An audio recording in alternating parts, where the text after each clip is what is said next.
Bonjour et bienvenue dans les recettes de Sarah pour une vie restaurée et épanouie. Pour notre première émission, nous parlerons de la compassion symbolisée par le miel. Et je ne pouvais que commencer à vous parler du miel parce que je suis issue de l'église Miel, le ministère international de l'évangélisation et la louange à Dieu. Je dédicace d'ailleurs toutes ces émissions à Dieu et à notre père spirituel, Sebastião Entella. Vous savez, le miel, c'est naturellement sucré. Avec ses vertus nourrissantes, ça symbolise la compassion, la douceur que Dieu nous appelle à manifester envers les autres. Prenez le temps d'ouvrir votre livre de recettes et allez dans Colossiens 3,12. Ainsi donc, comme des élus de Dieu, saints et bien-aimés, revêtez-vous d'entrailles de compassion, de bonté, d'humilité, de douceur et de patience. Et comme le dirait l'apôtre Paul dans Philippiens 4,5, que votre douceur soit connue de tous les hommes. Alléluia, car le Seigneur est proche. Allez, pour cette recette spirituelle, il vous faudra un pot de miel, une portion de sensibilité aux besoins des autres, une dose de douceur.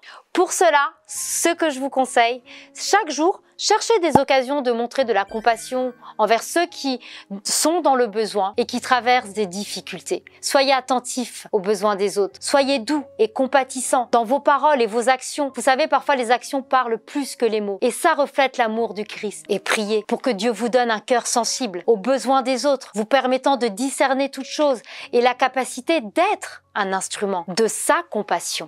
Vous savez, l'absence de compassion, c'est comme le miel. Vous savez, qui est amer, qui nous laisse un mauvais goût. Et ça laisse notre âme et celle des autres sans douceur, ni soutien. Sans compassion, vous devenez insensible, indifférent aux souffrances des autres, créant des divisions, éloignant l'amour et la guérison que Dieu souhaite vous apporter. Alors comme le miel qui apaise et nourrit, laissez la compassion du Christ remplir votre cœur et se répandre autour de vous.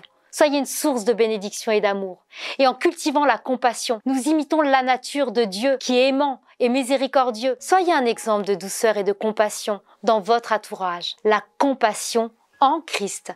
Elle ouvrira votre cœur à l'amour et à la compréhension, favorisant des relations empreintes de bienveillance et de soutien. Soutenons-nous les uns les autres. Elle va vous pousser à l'action désintéressée. Faites les choses sans rien attendre en retour. C'est ça l'amour agapé, permettant d'apporter aussi un réconfort et une aide à ceux qui en ont besoin. En ces temps, nous avons besoin de déclarer l'amour. Toucher, impacter les vies, apporter de la douceur, du réconfort, de la guérison. Cette compassion va nourrir votre âme, enrichir votre vie. En Christ, vous êtes une force puissante qui transforme et unifie. Devenez une source de bénédiction et un témoignage vivant de l'amour du Christ. Alléluia, que Dieu vous bénisse et à très bientôt pour une vie restaurée et épanouie dans les recettes de Sarah.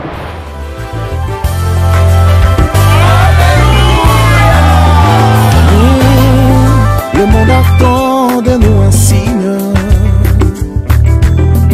la révélation de tes enfants.